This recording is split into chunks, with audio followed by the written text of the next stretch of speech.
I was doing a extreme athletic event called Tough Mudder.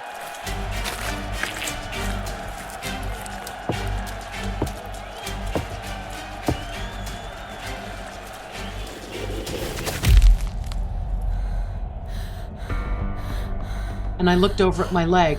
I looked down and I panicked and I thought, oh my God, I really can't walk. A swift break, concise and critical at the worst possible moment. Seemingly innocuous like so many other common physical injuries. And they tried to pick me up and I looked at him and I had tears in my eyes and I said, please let me finish what I started. My son's coming with me. He lifted me up. He put me on the Jeep that was the medic Jeep. So I held my son's hand and we crossed the finish line. And literally about 2 minutes after that happened, I did go into shock. In the days to come, however, a clotting disorder can catalyze this simple recovery from ordinary fracture into a near-death experience. Then I kind of lost it emotionally, realizing that I have 3 children and that what she was saying to me is that I was at risk of dying in any minute.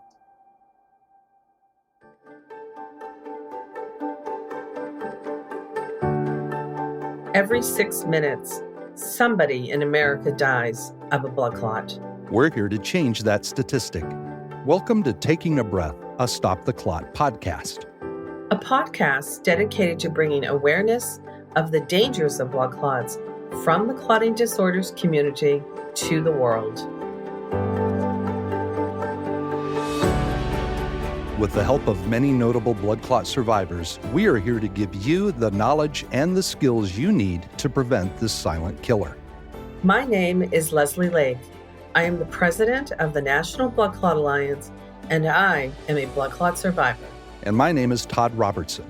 I'm the patient engagement liaison for the National Blood Clot Alliance, and I am a 6-time blood clot survivor. And we're here to stop the clot.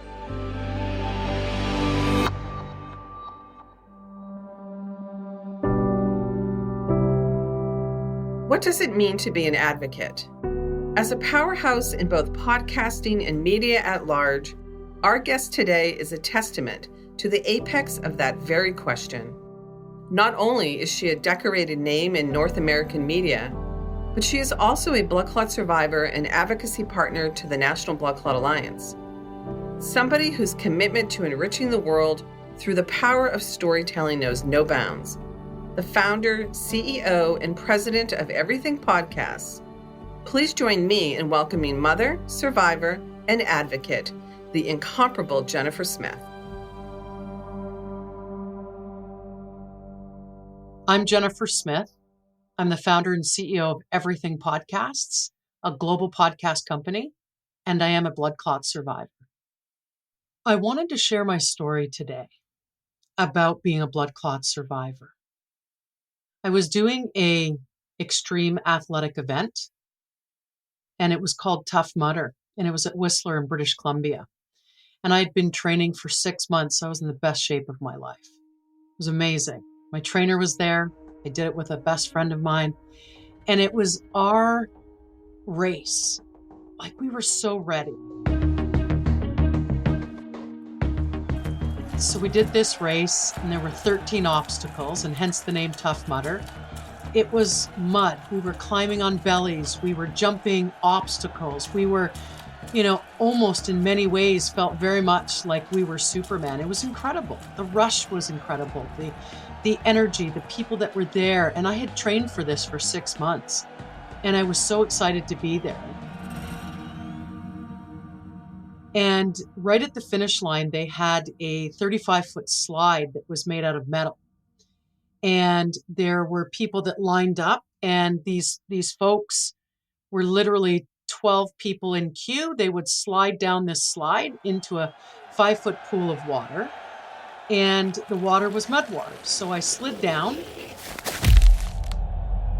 and I landed on the trench and snapped my ankle, which is called the fibula, from top to bottom.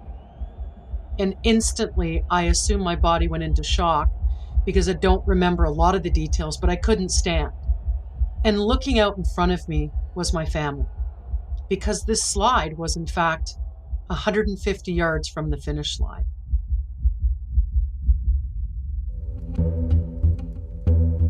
This event was 6 hours in, 6 months of excruciating training.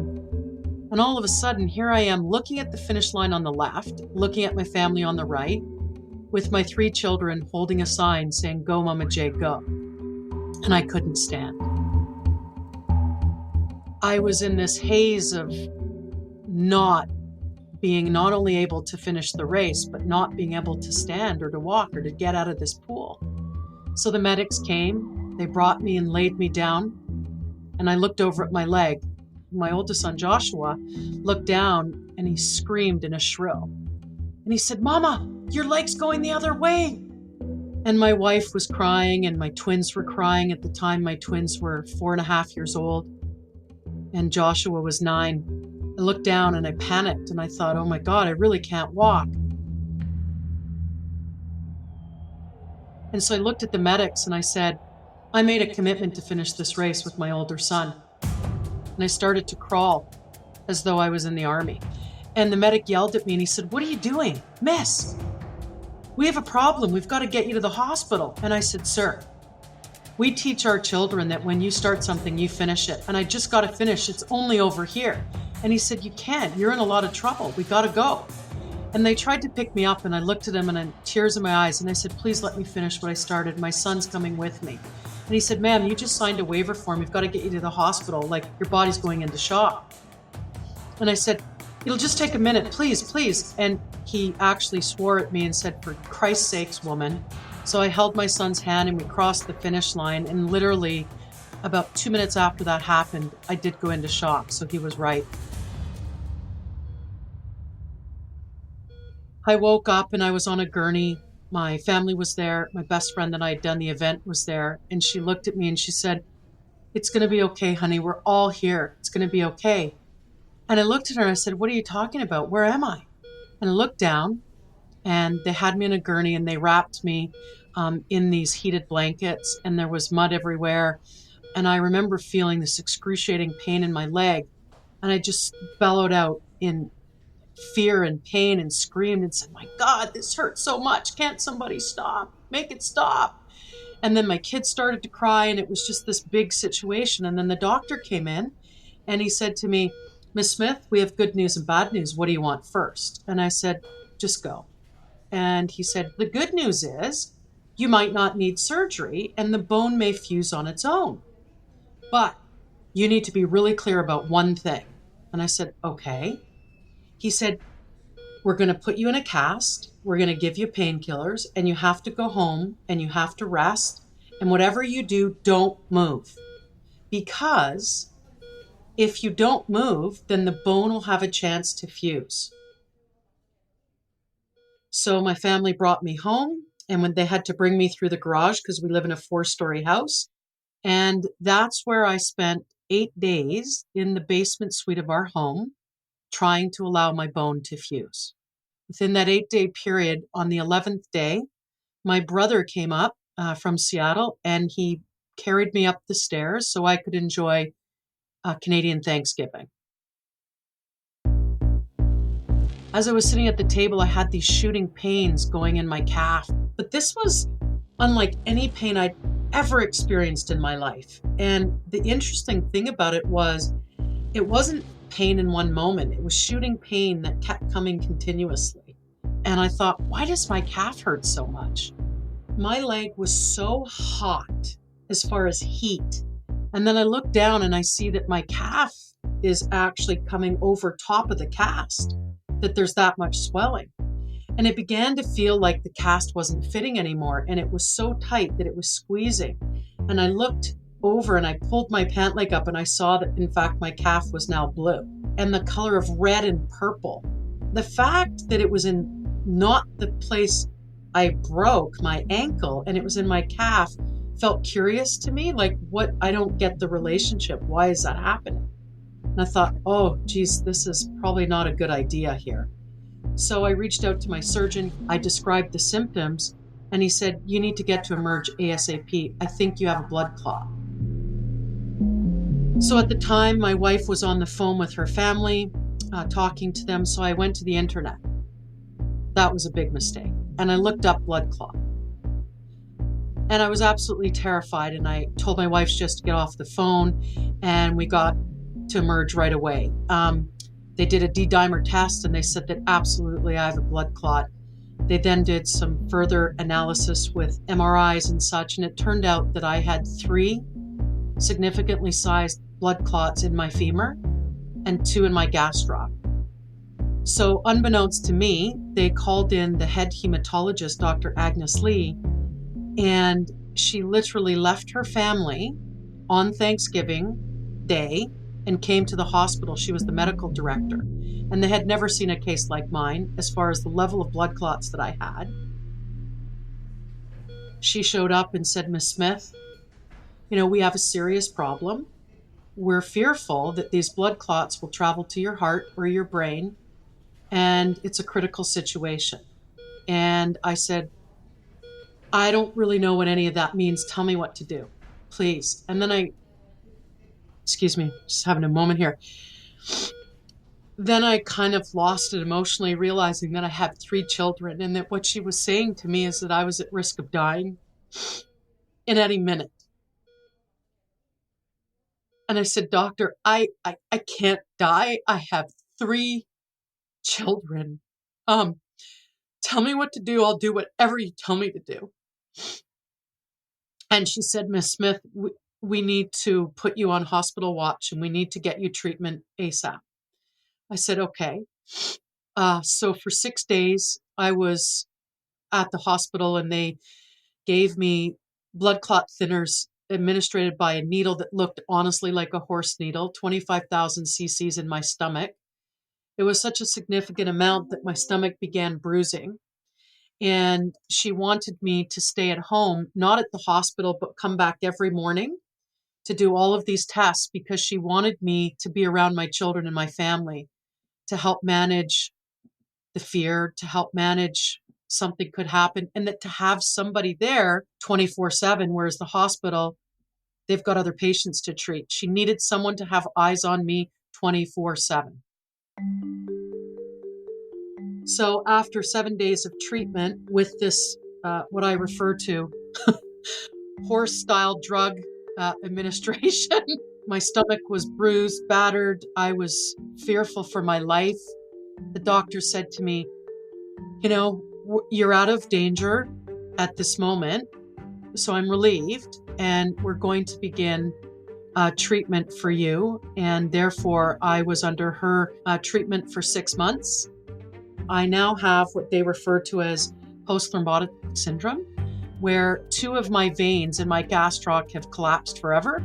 So if you had an analogy of a highway and there were 4 lanes, and the highway gets backed up, in my case, I only have 2 veins left, so my highway gets backed up a lot quicker than other folks. So I have to do things to manage this post-condition.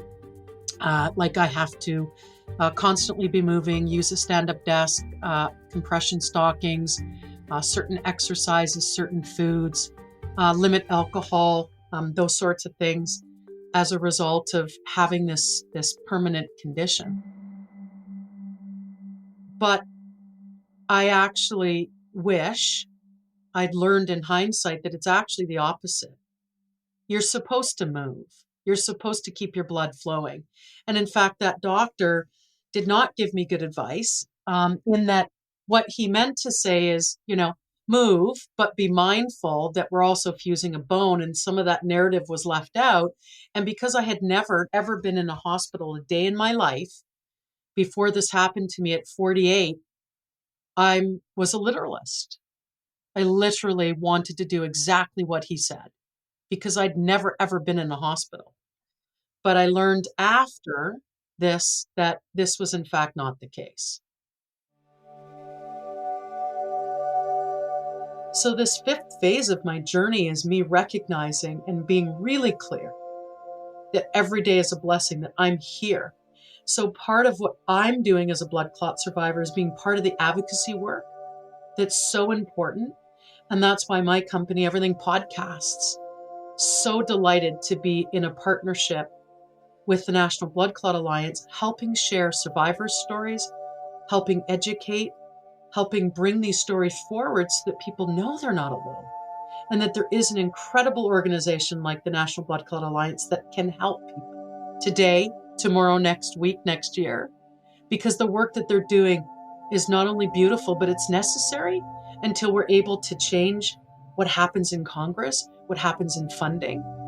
That these people are doing all the hard work now so that we can have a brighter and a better future for people that have this happen to them. Because guess what? It happens every 6 minutes.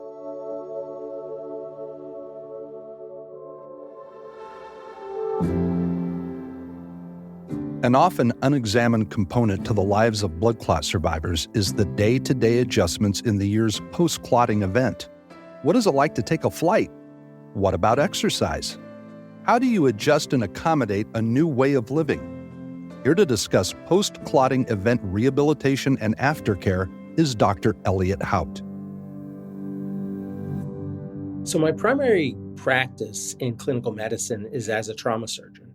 I'm the person that I tell people you never want to see. You crash your car, you have a fall, you motorcycle crash, shot, stabbed, assault. Like that's the stuff I do. I take care of patients after they've been injured. And one of the primary things we as trauma surgeons do is pick and suggest to patients what the best prevention they can do while they're in the hospital and after they're discharged to try to prevent blood clots. And these are pulmonary embolism, clot that goes to the lung, or deep vein thrombosis, a clot in the leg. And we want to try to prevent those. And it's in our DNA to try to do that. The primary thing we do is prescribe medications to help prevent these blood clots. They've mostly been injectable medications, low molecular weight heparin. You've heard about enoxaparin. That's probably the most common go-to medication that we've historically used for decades. There's new data now that aspirin might be an equivalent or a pretty close equivalent to blood clot prevention for patients after trauma. There's a very large study that was published in the New England Journal of Medicine and funded by the Patient-Centered Outcomes Research Institute that showed that might be of benefit. So it might be an option for you after you've been injured that aspirin might be the medication of choice. And that might be while you're in the hospital, or you might get an injection and you take aspirin when you go home or something like that. But after discharge, there's also some benefit for using these medications. So that's probably the most important thing we do to help prevent blood clots in patients after injury. However, there is one other thing that we can do which is mechanical prevention. So these are we call them the squeezy boots. That's the unofficial term. They're sequential compression devices. They go around your calf and they squeeze on and off, and they help prevent blood clots by actually helping the blood move, number one, and releasing some other factors into the blood that make the blood less likely to develop a blood clot in the legs. So I think that's another potential option for patients in the hospital. We add that on for most patients unless there's a reason not to. And those two things together, these medications and these compression devices, are the things that are probably the best things we can do to try to help prevent blood clots after injury.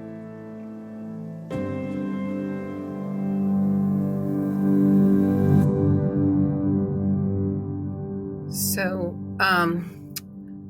first of all, wow. I mean, Jen, your story is crazy, and thank you for sharing it. And I can see you sitting at the table, thinking about your doctor and thinking about your family. And as a survivor myself, I know how lucky I am to be here as well, and how lucky I am to be here with you and working together to end this. I think, you talked about the stages, and I went through that also. I was angry and confused, and I didn't want to talk about it, and I didn't want anybody to know about it. And then the more work I did on it and myself, frankly, the more perplexed I became as to why this unbelievably huge public health crisis, not just in the United States, but around the world, exists. And frankly, it makes me angry. And so I want to figure out how we can kind of channel our energy together to raise awareness. Like, I listened to your story and I'm like, wow, that's me. Wow, that's me. Wow, that's me. How do we figure out how to work together to end this. Because there's in the United States alone, almost 1 million people a year that are getting blood clots. 100,000 people a year that die from this, unnecessarily so. So let's be in the conversation about, what do we want? How do we end this? How do we do this together? Your firm, our firm, how do we work together? Leslie, it's so interesting, that question, because, it's actually really simple. And I know that seems a bit counterintuitive to where we find ourselves today with this advocacy work that we've decided to do together as partners. Really, there are 3 components of bringing this forward as far as helping change the world.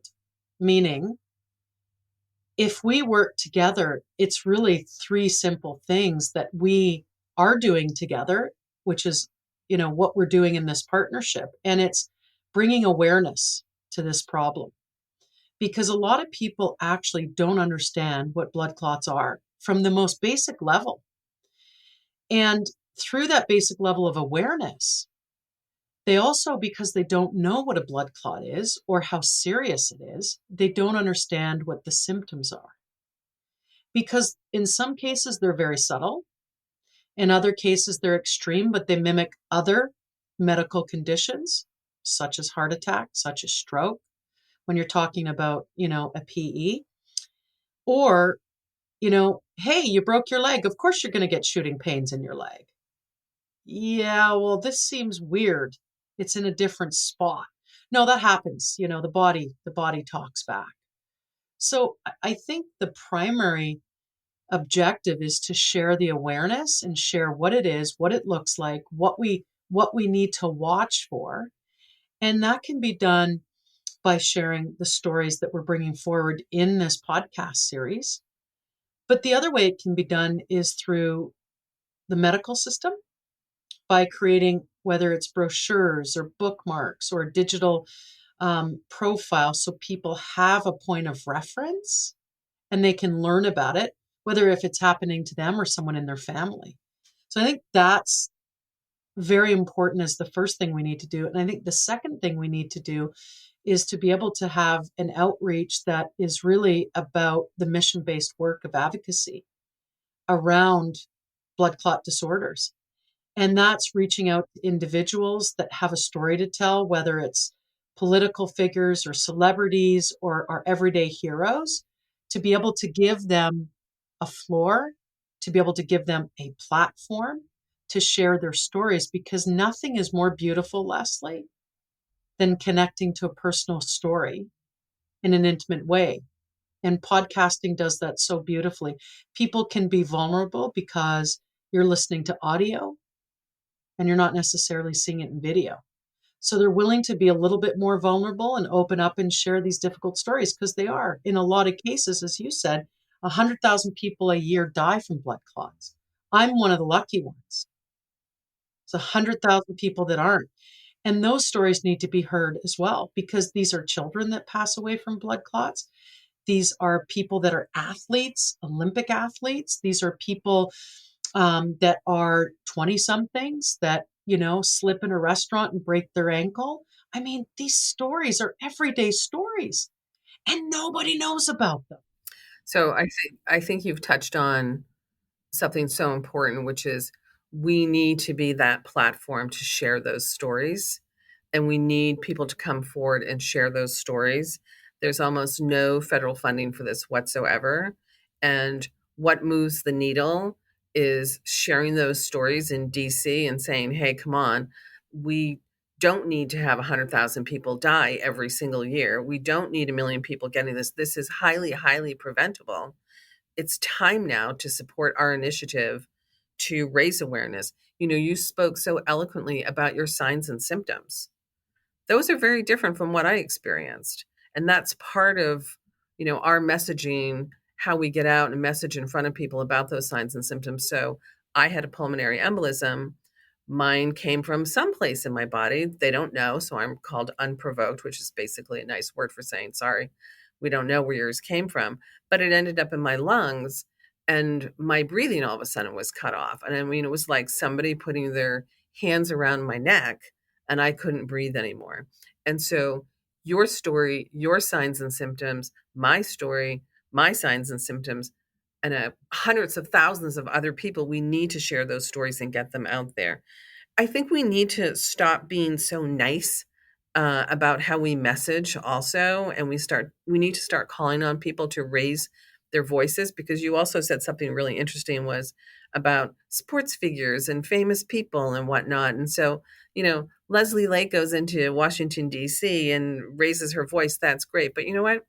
Serena Williams, arguably the greatest female, frankly, greatest tennis player of all time, she almost died of a pulmonary embolism after giving birth to her daughter. If it wasn't for the fact that she experienced one before, so she's had 2 blood clots, she diagnosed herself in the hospital. She knew the signs and symptoms. That's why she's alive. She wanted the CT scan immediately. She knew she needed to be hooked up to warfarin. If she hadn't advocated for herself, she probably would have died. And so we're in this position now where we can advocate for other people. And that's what we need to be doing. When I look at people like Al Roker, who everybody knows, again, pulmonary embolism survivor. We need these voices to help us raise awareness. And I, for one, want to call on all of these people to come join us, be advocates with, Jennifer and Leslie and everybody at Everything Podcast and everybody at National Blood Clot Alliance, and let's raise awareness together. I think we have to stop being so nice about messaging and start demanding that they listen to us, that they listen to these patient stories, and we start getting support to put an end to this, because this is so highly preventable. Every day as the president of the National Blood Clot Alliance, I hear so many stories about people who have lost loved ones to blood clots.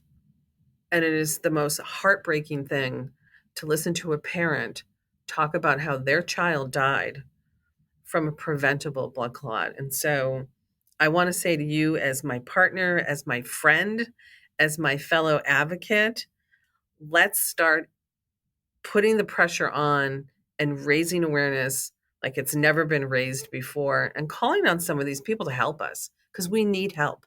Leslie, I totally agree with you. And in fact, if you look at any of this work that we're talking about doing, isn't just advocacy, but it's mission-based work. We are great as a society of many, not of one. So I'm with you, Leslie. Let's make a call out for everybody to come forward. And quite frankly, Al Roker needs to share his story, because it's a phenomenal story. And Al, we're willing to listen to your story at any point, because it's phenomenal, and we can help make that change, and you can help us do that. I'll throw another one out. Did you know that President Biden has had a pulmonary embolism? I welcome him coming on the show as well and sharing his personal story, because it would definitely save lives. And you look at folks like Hillary Clinton. You look at other folks like, the gentleman who helped develop the Seinfeld series. David Mandel, also a pulmonary embolism survivor. And these are all these people that we know, admire, and love. This happens to people every 6 minutes, Leslie. Yeah, and basketball players like Chris Bosh, or football players like Trey Smith with the Kansas City Chiefs. It happens to everyone. And I think, one of the things that we shouldn't lose sight on is the fact that it can happen to anyone. So it's not male, it's not female, it's not white, it's not black. It's everybody is at risk of getting a blood clot. And how do you prevent it? More education, more awareness, and knowing those signs and symptoms, and knowing that they can vary from person to person. I, for one, am really sick of not getting enough traction on this topic. And one of the things that makes me the angriest is that this is so highly preventable. And so if you said to somebody, hey, you could prevent someone from getting a heart attack or getting cancer or having a stroke, would you want to do that? Of course you would. Everybody would say yes. But if you said, hey, I could actually help prevent someone from getting a blood clot. And all it takes is knowing the signs and symptoms of a blood clot. I could help save 100,000 lives a year in the US alone.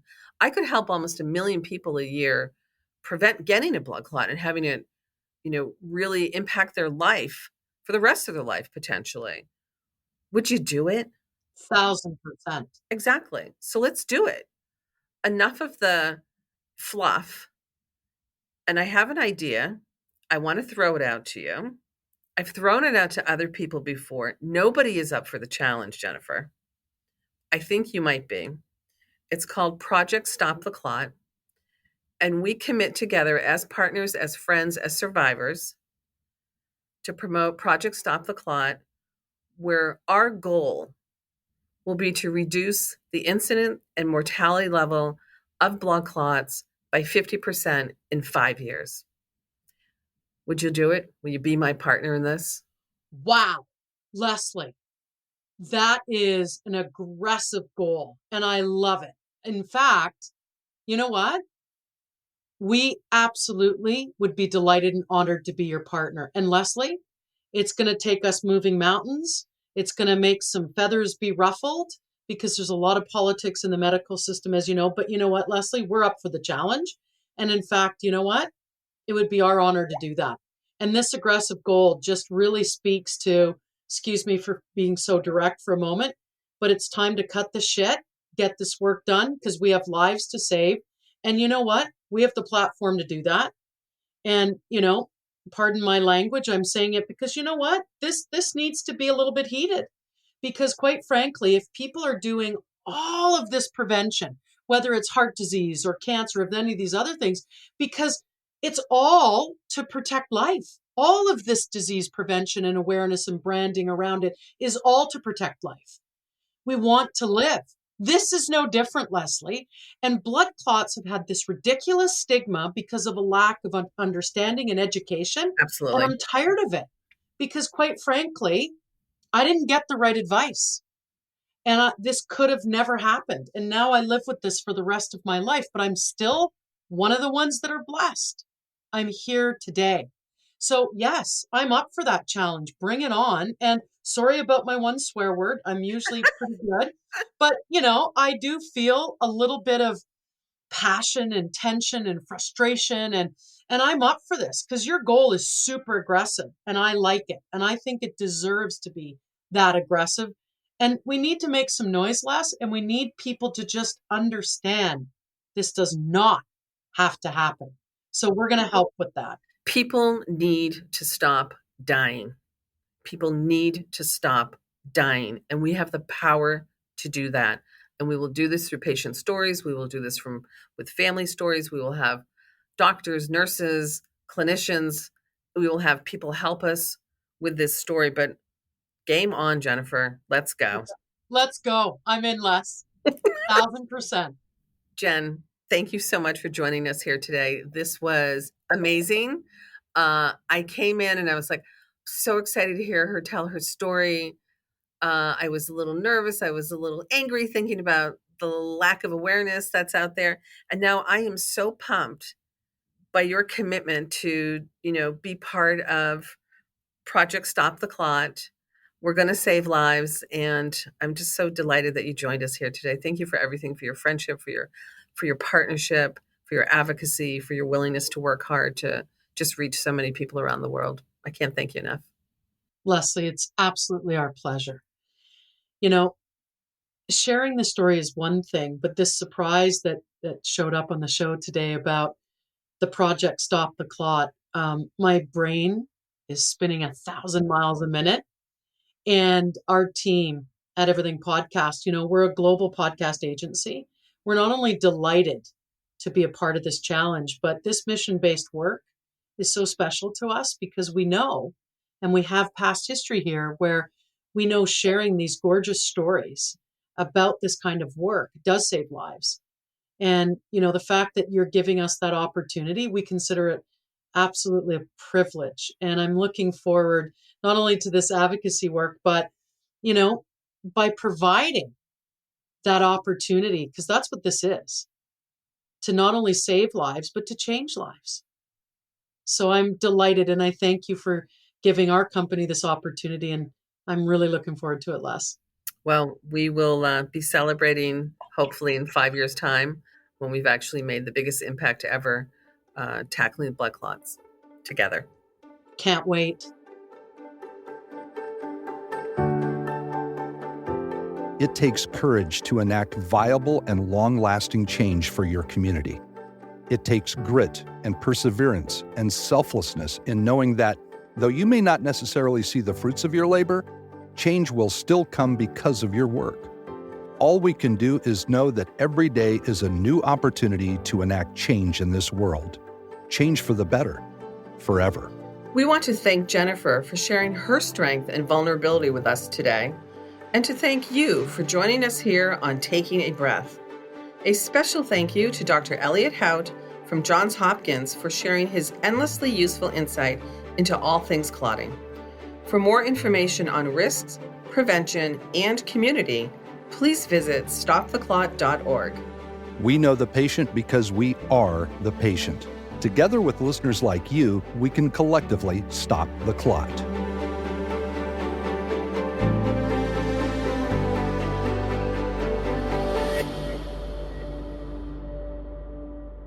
Another Everything Podcast production.